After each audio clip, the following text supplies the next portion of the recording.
Hey everyone, I am Shantanu and today we are tackling a common challenge in React development, efficiently managing array states within components.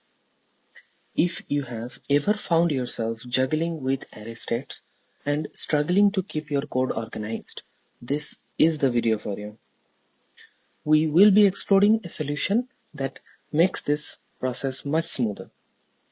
Before we dive in, make sure to hit that subscribe button and give this video a thumbs up if you are excited to simplify your state management. Now, let's get started. In React, dealing with dynamic list of item can quickly become unwieldy. The typical approach often leads to complex and hard to maintain code. Imagine you are building a feature that requires adding, removing, and updating items in a list. Without a structured approach, this can lead to a codebase that's tough to work with. So, how do developers normally handle array states in React? Developers would typically use the useState hook to initialize the array state directly within the component. They would then define functions like add item, remove item, update item directly within the component to perform operations on the array state. When an operation is performed, they would update the state using set array provided by the useState. But there are a few problems with this approach. The first one is code clutter.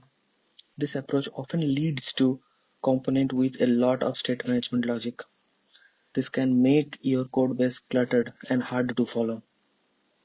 Second problem, limited reusability. Functions for managing array states are often tied to specific components.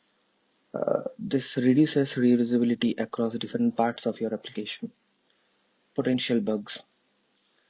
With all the logic contents within one component, it's easier to introduce bugs, especially when multiple components need to manage similar states. The fourth problem is maintenance overhead.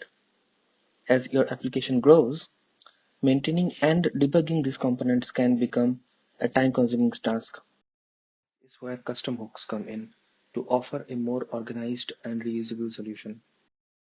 Dive right in and create our custom hook. Use array state. This hook will provide functions to perform operations on an array state. First, we import the necessary dependencies, including useState from React. Next, we set up our array state using the useState hook, starting with an initial value. We then define functions like add item, remove item, and update item to handle various operations on the array state. Finally, we return an object that contains the current array state and the functions we have defined. Import our custom hook, use array state into our component. Within the component, we call useArrayState and destructure the returned values, the array state, and the functions to manipulate it. We then use these functions to add, remove, and update items in our array and render them dynamically in our component. By creating a custom hook called useArrayState, we have demonstrated how to encapsulate and reuse logic, resulting in cleaner and more maintainable code. I encourage you to start using custom hooks in your projects. They can greatly improve the way you handle state and logic, making your code more organized and easier to work with. If you found this video helpful, please give it a thumbs up and consider subscribing for more in-depth tutorial on React and web development. Thank you for joining me today. Until next time, happy coding.